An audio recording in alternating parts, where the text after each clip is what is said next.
Act 3, Scene 1.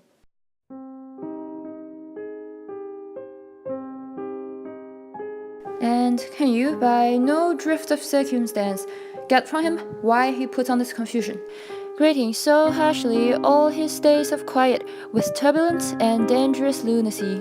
He does confess he feels himself distracted, but from what cause he will by no means speak. Nor do we find him forward to be sounded, but with the crafty madness keeps aloof when we would bring him on to some confession of his true state. Did he receive you well? Most like a gentleman, but of our demands most free in his reply. Did you assay him to any pastime? Madam, is to fill out that certain players we've all on the way. Of this we told him, and there did seem in him a kind of joy to hear of it. They're about the court, and as I think, they have already ordered this night to play before him. 'Tis most true, and he beseeched me to entreat your majesties to hear and see the matter. With all my heart, and it does much content me to hear him so inclined.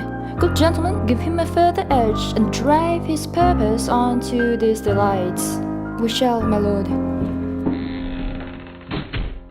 Sweet Gertrude, leave us too, for we have closely sent for Hamlet hither, that he, as 'twere by accident, might hear affront Ophelia. Her father and myself, lawful as vials, will so bestow ourselves that seeing unseen, we may of their encounter frankly judge, and gather by him as he is behaved, if it be the affliction of his love or no, that thus he suffers for.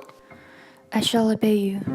And for your part, Ophelia, I do wish that your good beauties be the happy cause of Hamlet's wellness. So shall I hope your virtues will bring him to his wounded way again, to both your honors. Madam, I wish it may. Ophelia, walk you here. Gracious, so please you, we will bestow ourselves. Read on this book, that show of such an exercise may colour your loneliness. We are oft to blame in this. 'Tis too much proved that with devotion's visage and pious action we do sugar over the devil himself. Oh, 'tis too true. How smart a lash that speech doth give my conscience. The hollow's cheek, beautied with plastering art, is not more ugly to the thing that helps it than is my deed to my most painted word. Oh, heavy burden. I hear him coming. Let's withdraw, my lord.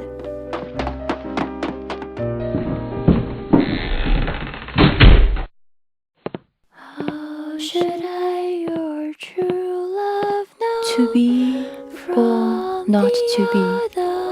That is the question. Whether 'tis nobler in the mind to suffer the slings and arrows of outrageous fortune, or to take arms against a sea of troubles, and by opposing end them, to die, to sleep, no more, and by a sleep, to say we end the heartache and the thousand literal shock that flashes hereto. 'Tis a consummation devoutly to be wished. To die, to sleep, perchance to dream, aye, there's the rub. For in that sleep of death, what dreams may come, when we have shuffled off this mortal coil, must give us pause. There's the respect that makes the calamity of so long life. For who would bear the whips and scorns of time, the oppressor's wrong, the proud man's contumely, Come and sit you down! You son of a bitch! of despised I sent you blood, up a glass!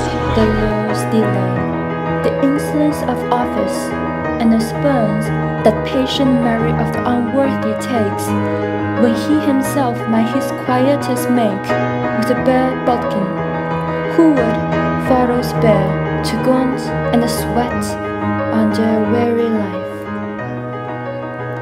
But that's the dread of something after death. The undiscovered country, from whose bourne no traveller returns, puzzles the will, and makes us rather bear those ills we have than fly to others that we know not of. Thus, conscience thus make cowards of us all. And thus the native hue of resolution is cycled over with the pale cast of thoughts, and enterprises of great pith and moment with this regard their currents turn awry, and lose the name of action.